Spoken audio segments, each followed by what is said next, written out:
Global climate action సమ్మిట్లో మొదటి రోజే ఒక అద్భుతమైన అంశం జరిగింది. లాస్ అండ్ డ్యామేజ్ ఫండ్ని అన్వీల్ చేశారు. మీకు తెలుసు లాస్ అండ్ డ్యామేజ్ ఫండ్ అనేది లాస్ట్ ఇయర్ COP27లో ఈజిప్ట్లో షామీ షేక్లో డిస్కస్ చేశారు, లాంచ్ చేద్దాం డిసైడ్ చేశారు. దానికి ఫండింగ్ కంట్రిబ్యూషన్ నిన్నటి నుంచి స్టార్ట్ అయిందనమాట. దీన్ని నిన్న ఒక పాత్ బ్రేకింగ్ థింగ్ లాగా మొత్తం అందరూ అప్లాడ్ చేశారు.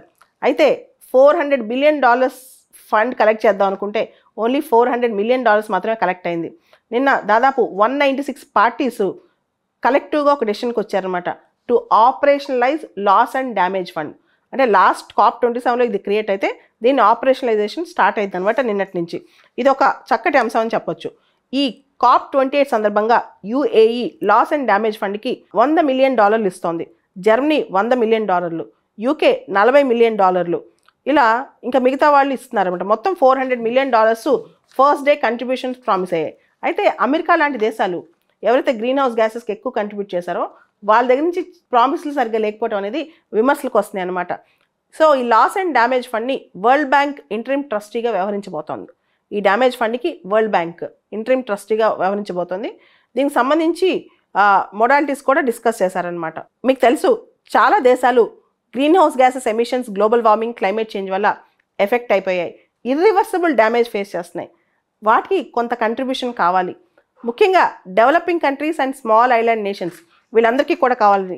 ఈ లాస్ అండ్ డ్యామేజ్ ఫండ్ అనేది climate related emergency, sea level rise, relocation, migration, insufficient climate information data and climate resilient infrastructure construction and recovery వీటన్నిటికీ అవసరం అన్నమాట. సో చాలా వల్నరబుల్ కంట్రీస్కి ఈ డబ్బులు చాలా అవసరం. అయితే రిచ్ కంట్రీస్ ఏవైతే ఉన్నాయో వాళ్ళు మాత్రం లాస్ అండ్ డ్యామేజ్ ఫండ్కి కంట్రిబ్యూట్ చేయడానికి చాలా ఆలోచిస్తున్నారు, వెనకడుగు వేస్తున్నారు. 2022 సంవత్సరంలో లాస్ అండ్ డ్యామేజ్ ఫండ్లో ఈ ఫండ్ క్రియేట్ చేసే ముందు అసలు ఎంత లాస్ అయింది చిన్న చిన్న దేశాలకి, వల్నరబుల్ కంట్రీస్కి, స్మాల్ ఐలాండ్ నేషన్స్ కంటే దాదాపు $1.5 ట్రిలియన్ లాస్ అయిందంట. సో వాళ్ళ జీడిపిస్లో చేస్తే 8.3% ఆఫ్ జీడిపి ప్రతి ఇయర్ వాళ్ళు నష్టపోతున్నారంట ఈ ఎన్విరాన్మెంట్ రిలేటెడ్ ఎఫెక్ట్స్ వల్ల. సో ఎంత క్రియేట్ చేసినా లాస్ అండ్ డ్యామేజ్ ఫండ్ తక్కువే వాళ్ళకి. ఈ loss and damage fund text COP27లో ఫైనలైజ్ అయింది లాస్ట్ ఇయర్ ఈజిప్ట్లో. అయితే small island nations, developing countries దీనికి అప్లై చేసి ఫండ్ తీసుకోవచ్చు.